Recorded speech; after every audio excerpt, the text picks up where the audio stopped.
One, बाल शिक्षा के संदर्भ में टैगोर के योगदान को स्पष्ट करें। इस क्वेश्चन में हम लोग देखेंगे कि जो रविन्द्रनाथ टैगोर हैं, उन्होंने शिक्षा में अपना योगदान देने के लिए योगदान के संदर्भ में उन्होंने किन किन बातों का उल्लेख किया है, और ये जो बीएड की परीक्षा के लिए काफ़ी महत्वपूर्ण है। ये क्वेश्चन हर बार एग्जाम में पूछी जाती है। तो आज हम लोग जानेंगे रविन्द्रनाथ टैगोर आधुनिक भारत के महान शिक्षाविद, दार्शनिक, कवि और समाज सुधारक थे। उन्होंने शिक्षा को बालक के अनुकूल बनाने पर विशेष बल दिया। उस समय की शिक्षा प्रणाली रटने पर आधारित थी, क्योंकि जैसे पहले के देखते थे शिक्षा वगैरह में रटन तो ज्ञान चलता था, कोई भी बच्चा रटते रहता था। लेकिन रविन्द्रनाथ टैगोर ने रटने पर आधारित शिक्षा पर उस समय थी, तो उन्होंने उसको लगा कि ये वाला शिक्षा जो है काफ़ी कारगर और अच्छा नहीं है, तो जिसमें बच्चों की स्वतंत्रता और रचनात्मक का अभाव था। स्वतंत्रता में नहीं थी और रचनात्मक का अभाव भी था। टैगोर ने इस परंपरागत प्रणाली का विरोध करते हुए बाल केंद्रित शिक्षा, चाइल्ड सेंटर एजुकेशन का अवधारणा को विकसित किया। उन्होंने कहा कि चाइल्ड सेंटर एजुकेशन, जो भी शिक्षा होगी वो बच्चे को ध्यान में रखकर ही उस शिक्षा का विकसित किया जाए। इसके अनुसार शिक्षा का उद्देश्य केवल ज्ञान देना नहीं, बल्कि बालक के स्वर्गीय विकास को सुनिश्चित किया गया। होलिस्टिक डेवलपमेंट मतलब बालक का खाली सिर्फ पढ़ने में नहीं, बल्कि उनका अभिरुचि कला में, आर्ट एंड क्राफ्ट में, संगीत में, म्यूजिक में, हर तरह से उनका मानसिक, बौद्धिक, शारीरिक विकास हो। टैगोर ने शैक्षिक सिद्धांत, education of principle of Tagore, प्रकृति के साथ शिक्षा। टैगोर का मानना था कि शिक्षा प्रकृति के सानिध्य में होनी चाहिए। उन्होंने कक्षाओं को चार दीवारी के बाहर निकालकर खुले वातावरण में पढ़ने पर बल दिया। शांति निकेतन इसका सर्वोत्तम उदाहरण है। इसमें बालकों में स्वाभाविक विकास और रचनात्मक सोच विकसित होती है। नंबर 2, स्वतंत्रता का विकास या स्वतंत्रता का सिद्धांत। टैगोर के अनुसार बालकों को सीखने की स्वतंत्रता मिलनी चाहिए। वे जबरदस्ती पढ़ने के विरोधी थे। वे जबरदस्ती पढ़ाने के विरुद्ध थे।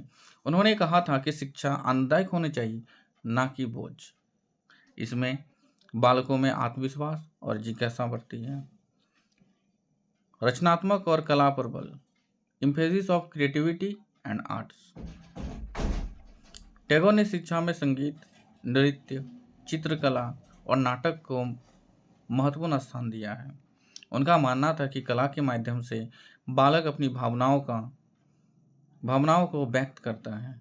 इससे बालक का भावनात्मक और सृजनात्मक विकास होता है। नंबर 4, अनुभव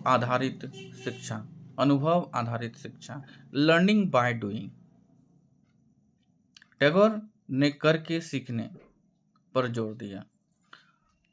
केवल किताबों पर पढ़ने के बजाय व्यवहारिक अनुभव पर बल दिया गया। इसमें ज्ञान अस्थायी और उपयोगी बनता है। नंबर 5, बालक की रुचि और आवश्यकताओं का सम्मान। टैगोर के अनुसार शिक्षा बालक की रुचि, क्षमता और आवश्यकता के अनुसार होनी चाहिए। सभी बच्चों को एक ही तरीके से नहीं पढ़ाना चाहिए। इसमें शिक्षा अधिक प्रभावी और रोचक बनती है। अंतर्राष्ट्रीयता, इंटरनेशनलिज्म। टैगोर ने शिक्षा को वैश्विक दृष्टिकोण से जोड़ा। उन्होंने विश्व भारती विश्वविद्यालय की स्थापना की। उनका उद्देश्य था कि विश्व को एक परिवार बनाना। इसमें बालकों के वैश्विक दृष्टिकोण और सहिष्णुता विकसित होती है। सामाजिक और नैतिक शिक्षा। इसमें हम लोग जानेंगे सामाजिक और नैतिक शिक्षा में टैगोर ने शिक्षा में नैतिक मूल्यों और सामाजिक जिम्मेदारियों पर जोर दिया।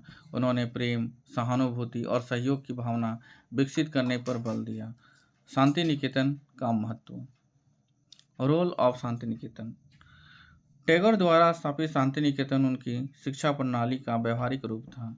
खुला वातावरण, प्रकृति के बीच शिक्षा, कला और संस्कृति का समावेश, यह बाल केंद्रित शिक्षा पर आदर्श मॉडल है। टैगोर के योगदान का महत्व, शिक्षा को रोचक और आनंददायक बनाया, बालक की स्वतंत्रता को महत्व दिया, रचनात्मकता और नवाचार को बढ़ावा दिया। आधुनिक शिक्षा प्रणाली की नींव रखी। निष्कर्ष, अतः स्पष्ट है कि रविन्द्रनाथ टैगोर ने बाल शिक्षा के क्षेत्र में महत्वपूर्ण योगदान दिया। उन्होंने शिक्षा को बालक के अनुकूल, स्वतंत्रता, रचनात्मक, अनुभव आधारित बनाया। उनके विचार से आज भी आधुनिक शिक्षा प्रणाली अत्यंत प्रासंगिक है। इसलिए कहा जा सकता है कि टैगोर का योगदान बाल केंद्रित शिक्षा की आधारशिला है। निम्नलिखित विषयों पर किन्हीं 2 पर संक्षिप्त टिप्पणी लिखें। बाल केंद्रित शिक्षा विशेष संदर्भ में गांधी जी के योगदान को स्पष्ट करें। भूमिका, महात्मा गांधी एक महान राष्ट्रनायक, दार्शनिक और शिक्षाविद हैं। उन्होंने भारत शिक्षा प्रणाली की क्रांतिकारी परिवर्तन लाने का प्रयास किया। उस समय की शिक्षा प्रणाली पुस्तकीय ज्ञान और रटने वाले आधारित थी, जिसमें बालकों की रुचि, आवश्यकता और अनुभवों की उपेक्षा होती थी। गांधी जी ने इसके विपरीत बाल केंद्रित चाइल्ड सेंटर एजुकेशन पर बल दिया, नैतिकता, व्यवहारिक और श्रम आधारित शिक्षा को महत्व दिया। उनकी शिक्षा प्रणाली का बेसिक एजुकेशन या वर्धा योजना स्कीम 1937 का नाम से जाना जाता है।